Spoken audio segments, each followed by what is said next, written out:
Alrighty. So we're back with a another episode, the sixth video, which is the Hermetic principles. So I don't know about you guys, but I'm excited for this one. Alright. We're focusing on the seven. It's chapter 6 called the Hermetic principles. To the Great Experiment, and this is the 7 Hermetic principles. So we're going to be focusing on the 7 Hermetic principles, the hardwiring of the universe. So what this allows us to do as spiritual beings and as family people, as business owners, is to make more cognizant decisions, to be aware of how the intricacies of these laws work, and use this wisdom to make better decisions in our lives. And we must be aligned with our guidance systems, of course, always. Our guidance systems stem from the knowledge of the Father. These are wisdom principles, gnosis. So if you look at the Freemasons, in my one video, I told you that I was formally invited and declined to join the Freemasons.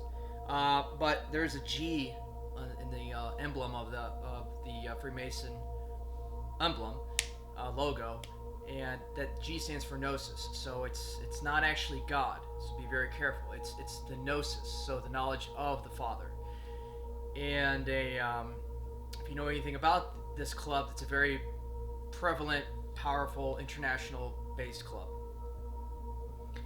I think George Washington was even part of this club. Now, you got to be careful, because you don't. When you learn so much about how the universe works, it takes out the belief and the actual magic that the blessings that God gives you, because you're so in your head. You're so in your head, and actually it's counterproductive, and it's almost like a trap. It's almost like, there's an equilibrium to everything in life, right? There's a balance to everything. In economics, we study, whatever. There's an equilibrium to everything in life. Okay. So, wisdom is meant to bring harmony to your mind. So, everything you see everything you see in this sea of frequencies, in this ocean of frequencies, in this sea of frequencies is what it is. Everything is moving. Everything is a frequency. Your ship, you yourself, your vessel, you are a vessel of a spirit. Okay? Like, it's like you're a ship, and you report to the dock, right? And the dock is delivered you. Okay? The doctor delivers you, the vessel. It receives you. Study Admiralty law. That's the law of the seas, the law of the seas. So I can go very profound and esoteric in this.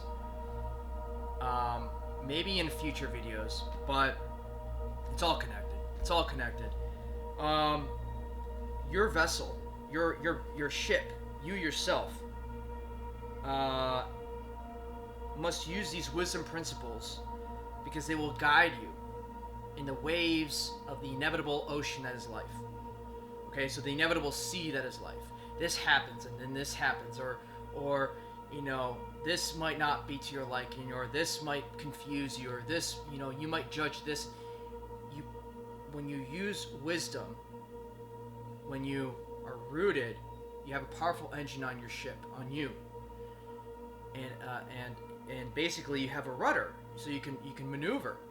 You're not just tossed by the winds or by the seas of life, by the inevitable waves of life. Because things will change in life. You will have temptations. You will have things that just don't serve you. Friends, places. I can give you many examples that just don't serve you anymore. They did, but maybe they don't serve you, or I don't know. I mean, I guess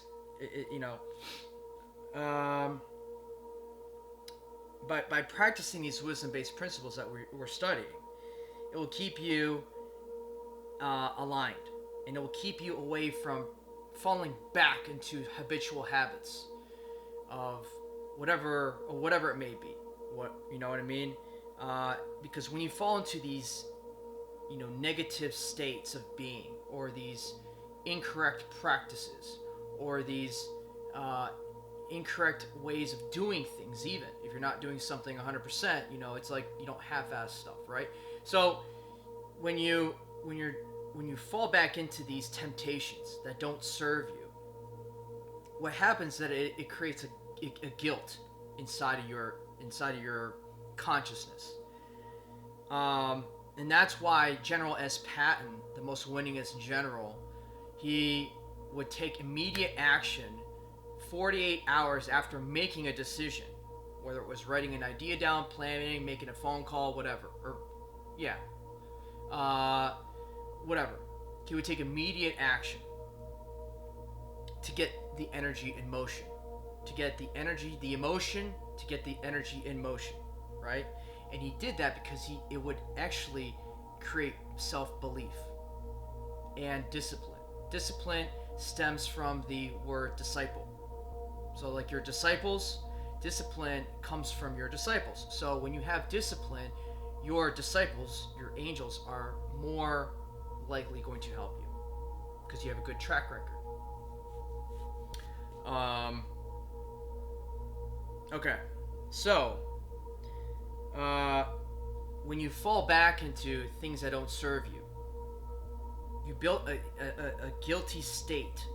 So even if you do your energy work, or even if you do your meditations or your Ho'oponoponos,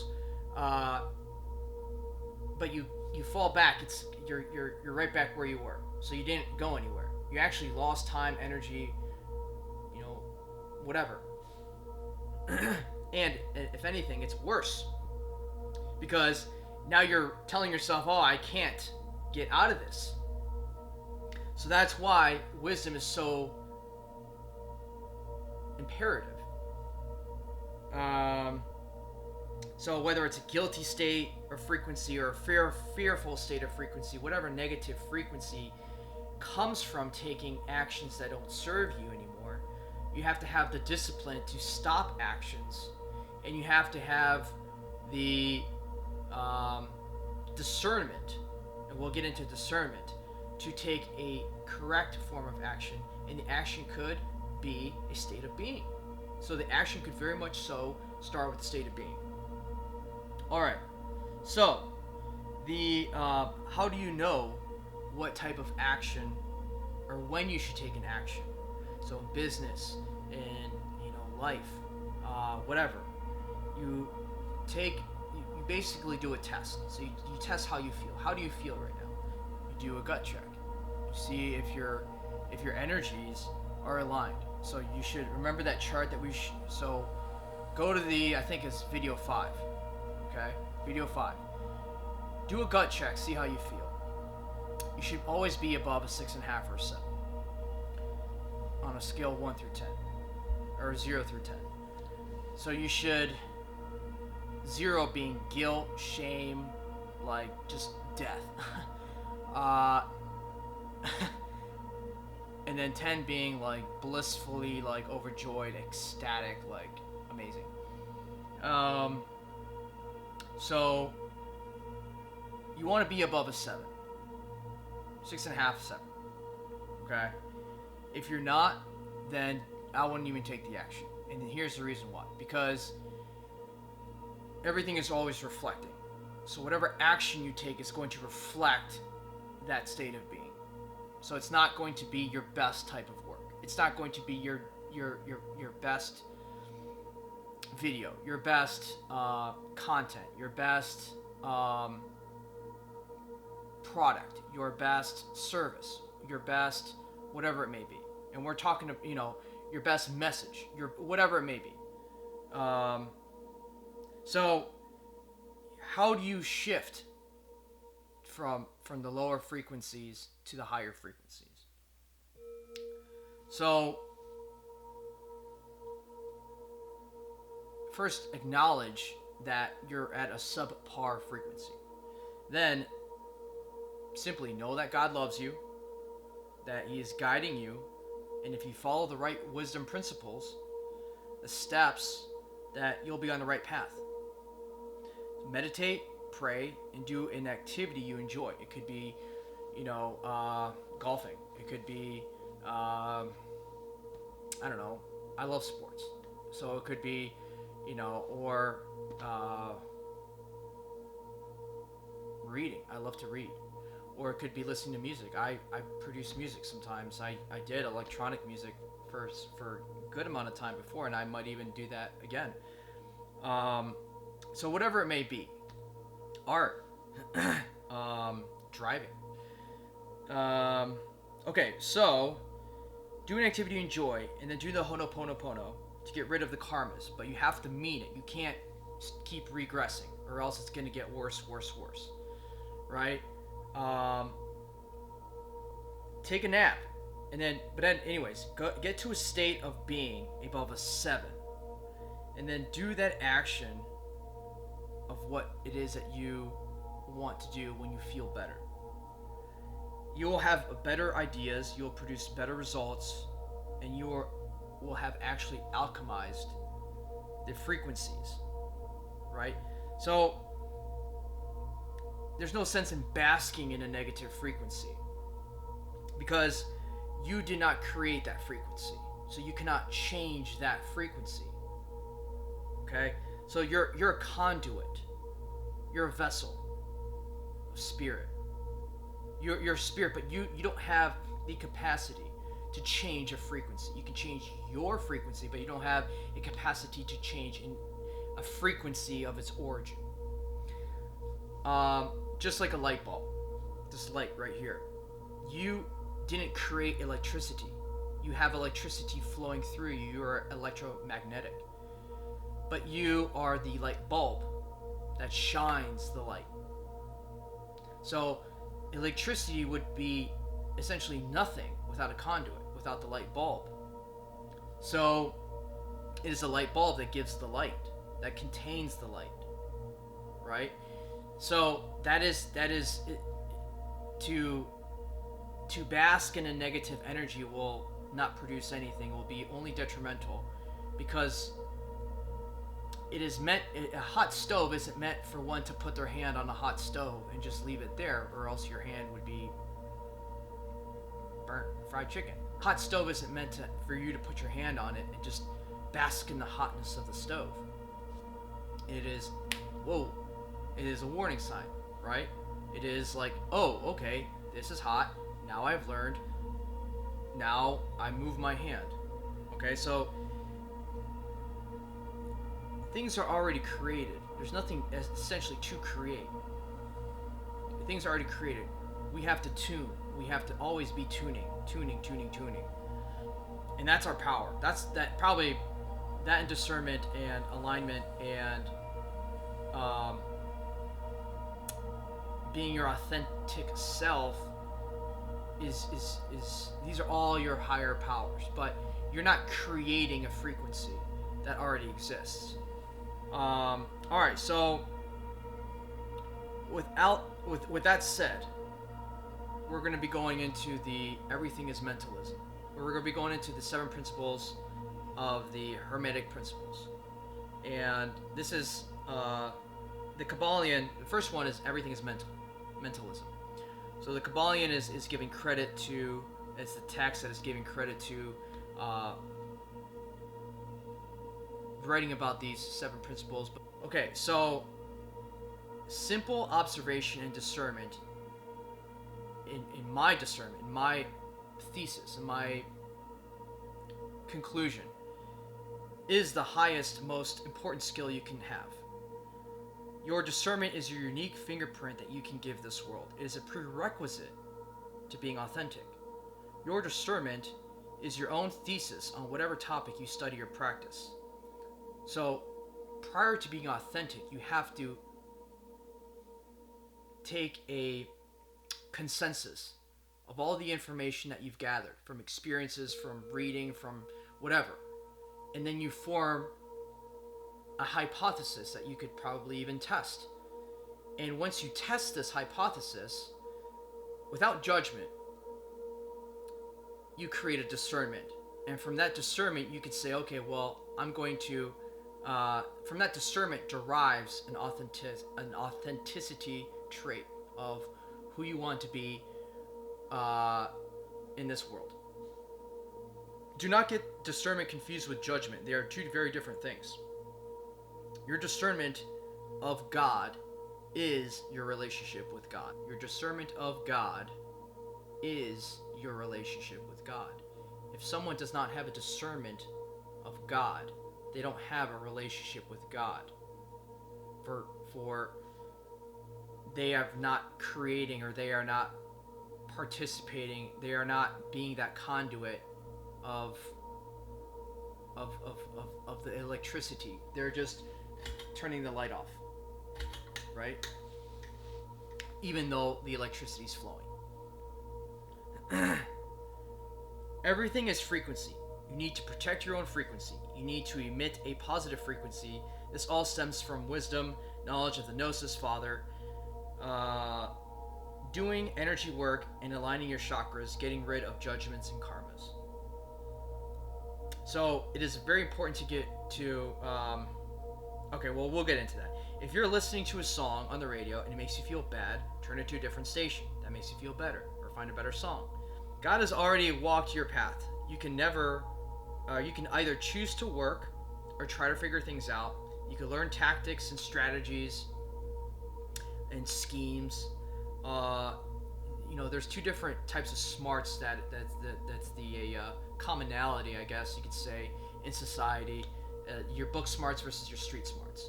So, I have a business degree. I'm very thankful for my business degree. I didn't really have a choice, but I was gifted the business degree, not 100%, but a good amount, But I would say my street smarts is superior to my business degree. I would say maybe on the scale of 10x. Negotiating, selling, knowing how to listen, knowing how to ask questions, knowing how to think outside the box, knowing how to be creative when solutions arise, knowing how to multitask, knowing how to manage people, knowing how to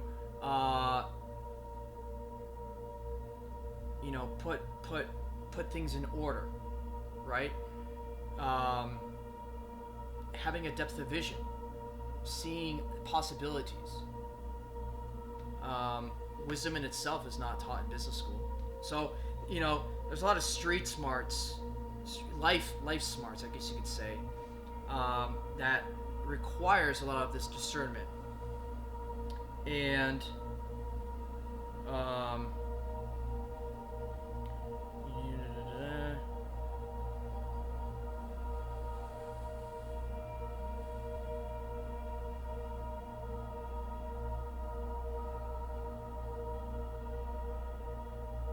okay, so you can do that. You can have street smarts or book smarts, and you should have a foundational, in my opinion, of both.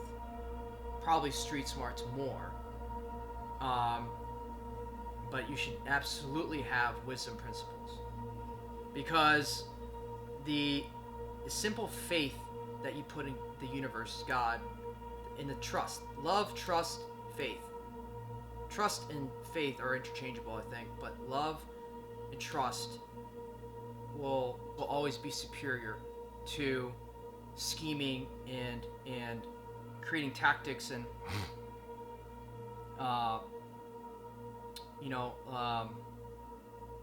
all this stuff that will have unintended consequences. It just does. If it's not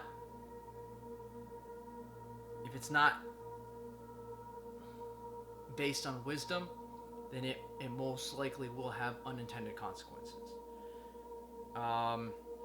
So, okay. Placing your faith in God, in Source, loving consciousness, knowing that God loves you, is probably the first thing. So this is to this is all the mentalism, right? We're in mentalism. So knowing that God loves you, trusting and loving God. Having the street smarts is essential, but it is a simple faith of a mustard seed. A simple faith of a mustard seed can move a mountain. Trusting in God supersedes the gnosis. God only wants to your trust and your love for that currency that you give. So that current, that energy, that currency, just like a currency, like a dollar, right? The inverse, the material world is an inverse reflection of the real spiritual world.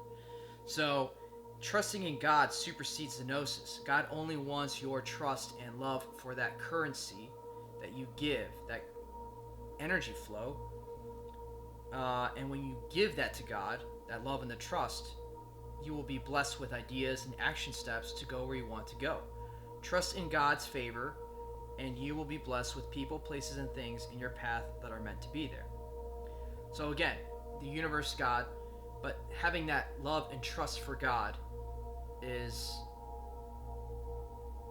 where the mentalism is where the magic is there, is where the blessings are. Abraham Hicks, if you want to get to your destination, just allow the universe to take you there in its most natural form. Okay, so here's a little secret I've learned. It's tithing. It's Malachi 3:10. Now, use discernment on this, and I will tell you,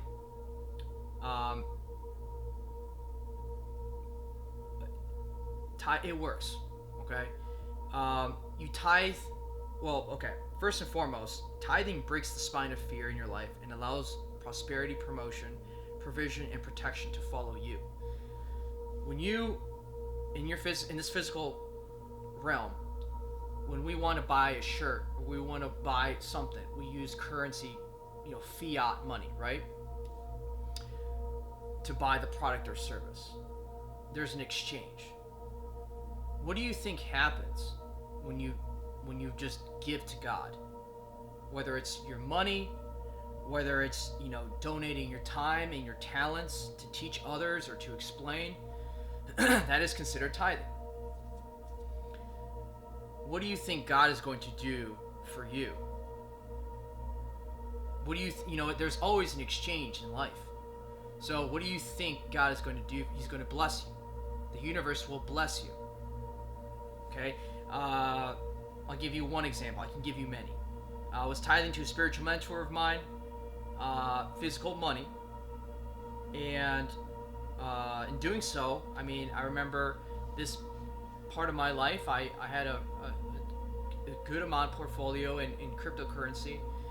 I remember one day I made $19,000 on a trade like that within on some stocks I was trading. I had an amazing job, and I was living in Southern California and loving life and surfing almost every single day, and it was great. I met amazing business mentors, I think I referred to him in a couple videos. I can't say his full name because his name is Joe, but I can't say his full name because he's in several higher upper echelon acquisitions, including some professional sports teams, and I can't. Anyways, against a non-disclosure. So I received job opportunities I've enjoyed. At the time, I had an amazing girlfriend. I probably would still be with her today if I hadn't moved for a different job opportunity I took at that time. Needless to say, these are just examples in my life that are legitimate examples. If you decide to tithe money, you tithe to people who provide you wisdom. Because that person will tithe it to someone higher, and then that person will tithe it to someone higher, and it goes to people who you're tying into consciousness. You're not tying into a church. You're okay. You're not tying into a religion. You could anyone. You know. You could. This could be a church. My mission isn't to be a preacher in life. My mission is to tithe the wisdom that I've learned. But you're tying into consciousness because the theory of relativity. It's interchangeable, right? When you it's a principle. When you give, you shall receive. When you show, you shall reap. Trust and love of God. Follow your gut instincts. You already have all the answers within you. You are divine consciousness. Okay. That's better. Okay, law of correspondence. As above, so below. This is the second law. As above, so below. As within, so without. Washington, D.C. has a lot of this. Occultic signs with the...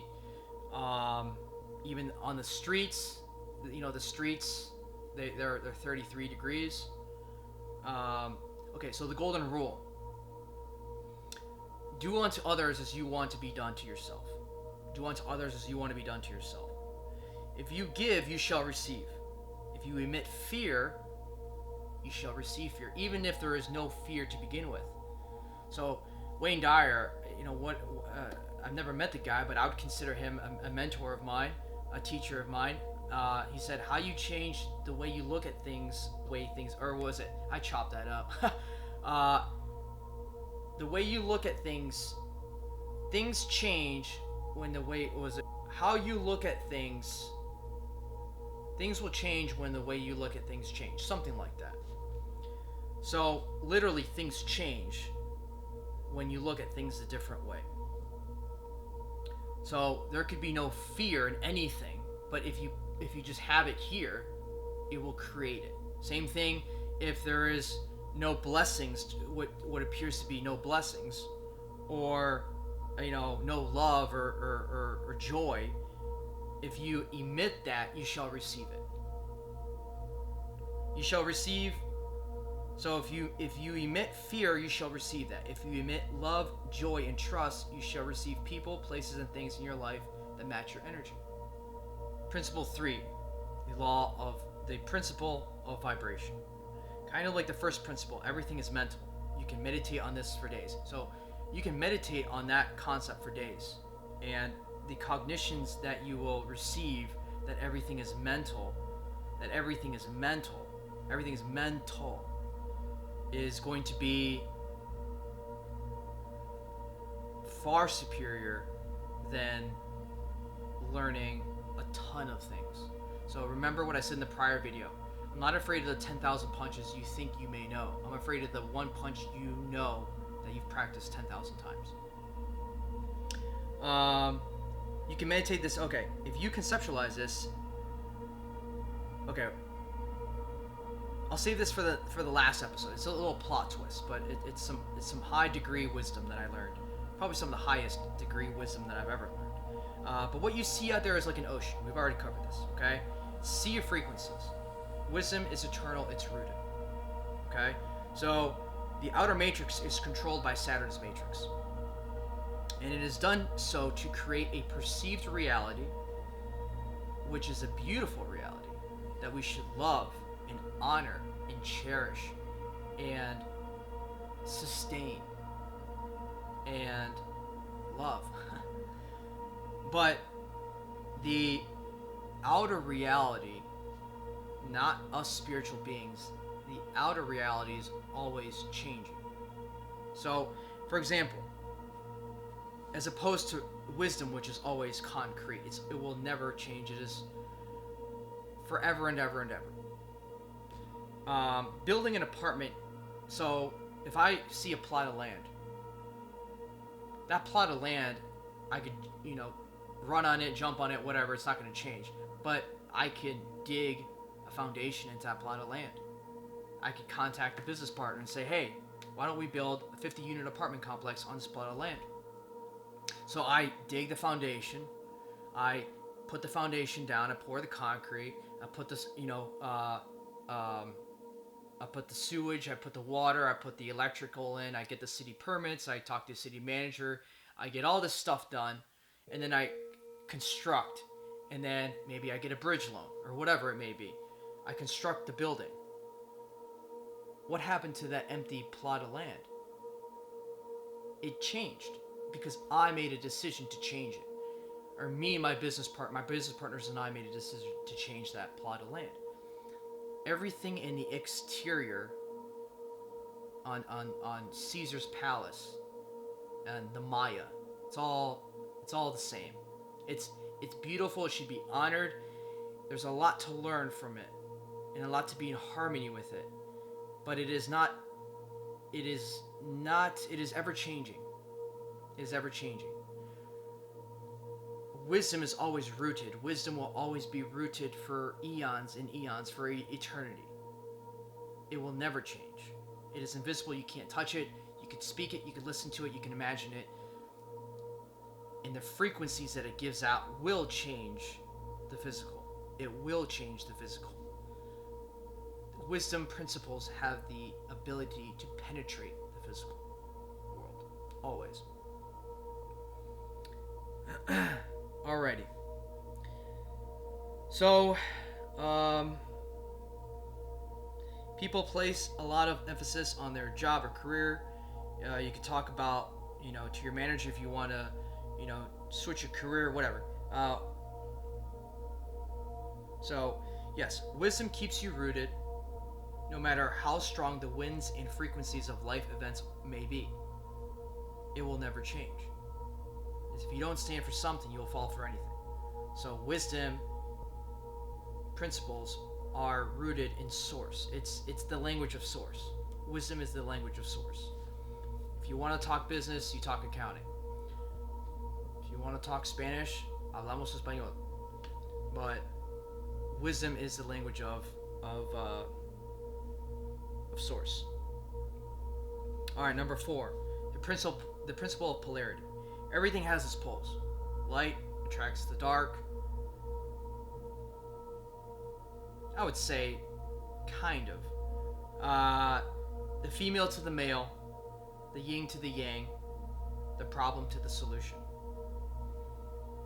This actually stems off of what we perceive to be a dielectric. But there's actually no such thing as a dielectric. What we perceive something to be a problem, in many circumstances, is actually 99.999% of the circumstances, it holds a solution. So imagine if this was, good and bad, or, whatever. Whatever it may be. Republican, Democrat, right? They're two sides of the same coin. It's the same government. It's not the same government, it's the system. The system doesn't change. The people that are part of the system may change, but the system itself doesn't change. So the message is in the system.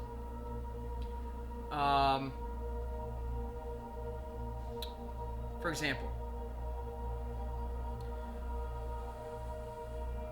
it's if you lean more towards this way, this is still flowing this way. If you lean more towards this way, this is still flowing this way. So it's one and the same. It's the same coin. There's just different sides of the same coin. Noted in electricity, right? You have your positive and your negative currents. Okay? So when we perceive there to be a problem and a solution, it's a dielectric. It forms the infinity sign. The dielectric that we live in is there, but it's really not. At its most foundational form, it's really not. Because they cancel each other out. And I'll give you an example. Let's say you want to do some traveling. So you get a job, and you don't get the job. So then you're like, shit, I'm SOL, whatever. You go home and you see some advertisement on learning how to trade futures or options or whatever. You take the course, you you advance, you become good at it, you get a good instructor, you get a good professor, and then now you're able to trade remote and do your other investments and your other activities that you want to do. But it wasn't the initial thought of, it wasn't the initial job that you thought it was going to allow you to travel. It was the open-heartedness of being open, not judgmental, to the solution, and the solution arrived. Therefore, they cancel each other out, and you're in peace and harmony. So it doesn't really exist, because peace and harmony exists. If peace and harmony didn't exist, this whole world would have already been up in flames a long time ago. Many times. I mean, I took Middle Eastern studies in college, thinking it was the most useless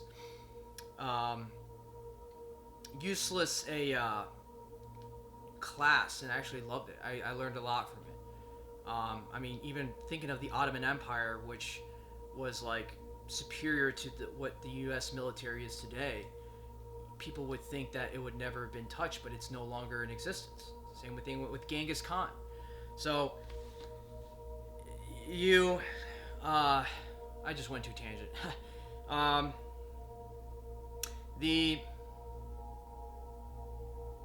The dialectic doesn't exist. Peace and harmony are prevalent. That is wisdom. Peace and harmony are predominant.